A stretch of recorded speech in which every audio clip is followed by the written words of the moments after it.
اللهم يا حي يا قيوم فرج هم المهمومين ونفس كرب المكروبين واقض الدين عن المدينين واشف مرضانا ومرضى المسلمين.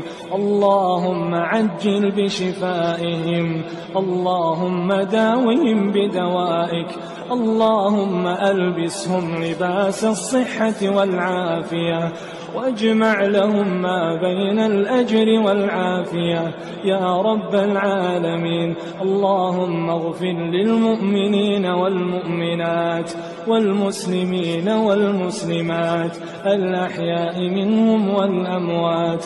اللهم اغفر لجميع موتى المسلمين، اللهم اغفر لهم وارحمهم وعافهم واعف عنهم وأكرم نزلهم.